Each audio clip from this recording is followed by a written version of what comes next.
Today we're going to talk a little bit about a scary subject, why boats sink and what to do if you find yourself in a situation where you're taking on water.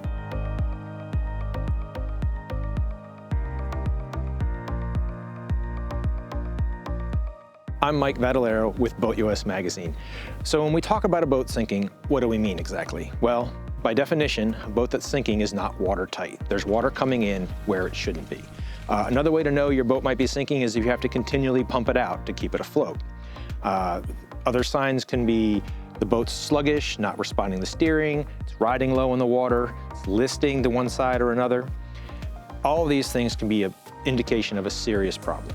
Fortunately, according to our extensive insurance claims files, boats sink in the slip far more often than they sink while underway.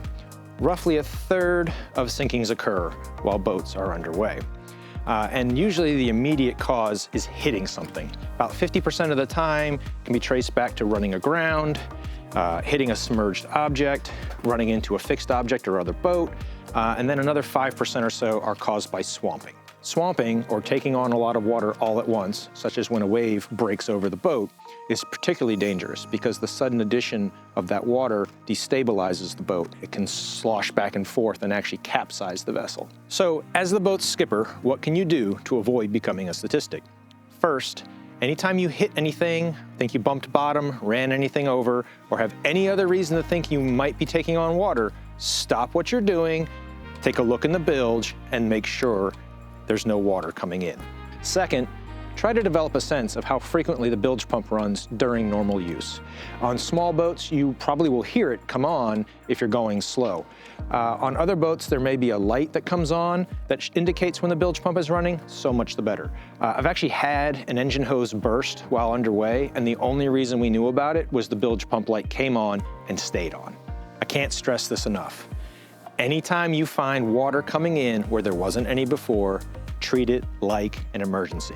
Stop what you're doing, find the source of the leak, and fix it. Time and physics are working against you in this situation. This also includes making sure you and your passengers are in life jackets.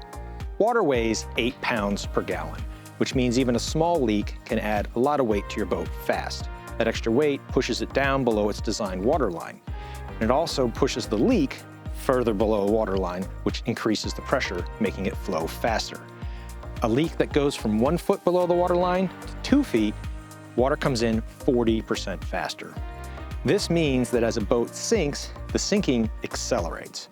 The reason so many boaters get caught out trying to bail their way to safety is as you bail, you get tired, your progress slows. At the same time, the water's coming in faster and faster. It's a no-win scenario.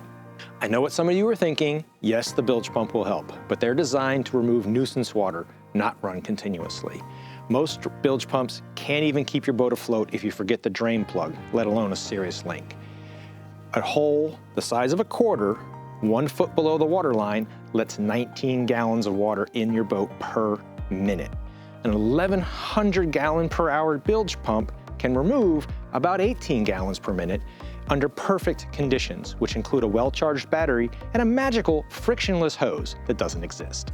So again, if you hit something, if you see the pump running constantly, the boat gets sluggish or starts to respond poorly to steering, stop what you're doing and investigate. Practice the 3 Fs. Find it, fix it, fast. If you can't find the source of the leak, or if you can't stop it, notify the Coast Guard with a Mayday call on channel 16. Or call 911 with your cell phone if you're in range. Signal other boats visually with a flare or distress flag. Other skippers may have the know-how to stop the leak, or at least they can take your passengers off and keep them someplace safe until the situation stabilizes.